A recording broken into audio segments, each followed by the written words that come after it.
बात करेंगे जम्मू और कश्मीर की। खासतौर पर जम्मू इलाके में पिछले 4 दिनों में 4 आतंकी हमले हुए हैं और इसके बाद केंद्र सरकार जबरदस्त एक्शन में है। सबसे बड़ी खबर इस समय की, प्रधानमंत्री नरेंद्र मोदी ने जम्मू और कश्मीर में हालात की समीक्षा की।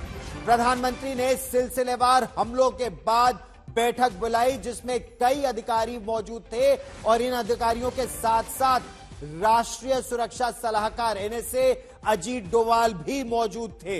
बैठक में प्रधानमंत्री को जम्मू कश्मीर में सुरक्षा संबंधी परिस्थितियों की पूरी जानकारी दी गई।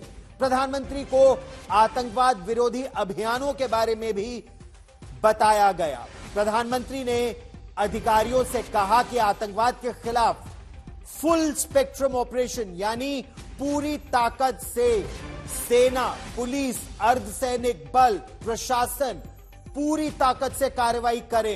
प्रधानमंत्री ने केंद्रीय गृह मंत्री अमित शाह से भी बात की। सुरक्षा बलों की तैनाती के साथ साथ आतंकवादी विरोधी अभियानों पर गंभीर चर्चा प्रधानमंत्री कार्यालय में चल रही है। जम्मू कश्मीर के उपराज्यपाल मनोज सिन्हा से भी प्रधानमंत्री नरेंद्र मोदी ने बात की। जम्मू कश्मीर में स्थिति का जायजा लिया। प्रधानमंत्री को स्थानीय प्रशासन की ओर से उठाए गए कदमों की भी जानकारी दी गई है।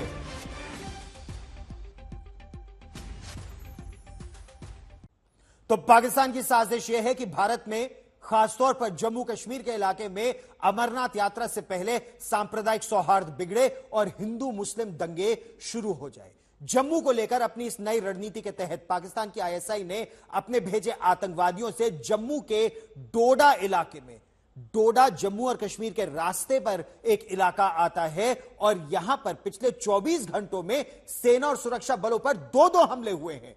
पहले छत्तरगला के इलाके में सेना और पुलिस की एक नाकेबंदी पर निशाना बनाया गया, इसको एक पोस्ट पर निशाना बनाया गया और फिर कल देर रात गंडोह सब डिवीजन के कोटा टॉप चेक पोस्ट पर आतंकवादियों ने ताबड़तोड़ फायरिंग की। इस हमले में फारूक अहमद नाम का एक सुरक्षाकर्मी, एक जवान गंभीर रूप से घायल हो गया। यह एसओजी यानी स्पेशल ऑपरेशंस ग्रुप का सदस्य है। फारूक अहमद को अस्पताल फौरन पहुंचाया गया। फिलहाल सुरक्षा एजेंसियों ने पिछले दिनों हुए हमलों के बाद आतंकवादियों की धरपकड़ के लिए बाकायदा 4 आतंकवादियों के स्केच जारी किए हैं।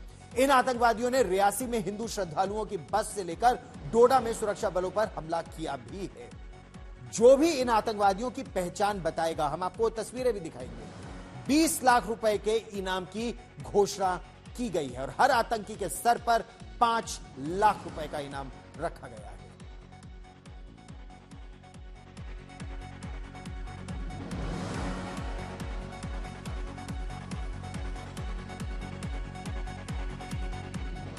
इस बीच सुरक्षा एजेंसियों का यह भी मानना है कि जो ताजा हमले हैं इसमें आतंकी आईएसआई की ओर से तैयार किए एक फैल्कन 50, ये आतंकवादियों की एक टोली इसके दहशतगर्द हैं। कुछ दिनों पहले और पिछले कुछ महीनों से इन्होंने जम्मू और कश्मीर में घुसपैठ शुरू कर दी थी। खुफिया सुरक्षा एजेंसियों का मानना यह भी है कि हिंदुस्तान में जिस वक्त आम चुनाव चल रहे थे उसी वक्त यह आतंकी ग्रुप इन्फिल्ट्रेट कराया गया था, यानी उसी समय इसे यहां भेजा गया था कि चुनाव के वक्त ये भारत में घुसपैठ करे और कुछ बड़ी आतंकी घटनाओं को अंजाम दे। फैल्कन 50 आतंकी गुट के घुसपैठ करने वाले ज्यादातर आतंकवादी पाकिस्तान के बहावलपुर और पाक अधिकृत कश्मीर के मुजफ्फराबाद और पाकिस्तान के क्वेटा और मुल्तान इलाकों से आते हैं। इनमें से कई आतंकी ऐसे हैं जिनकी ट्रेनिंग अफगानिस्तान में हुई थी।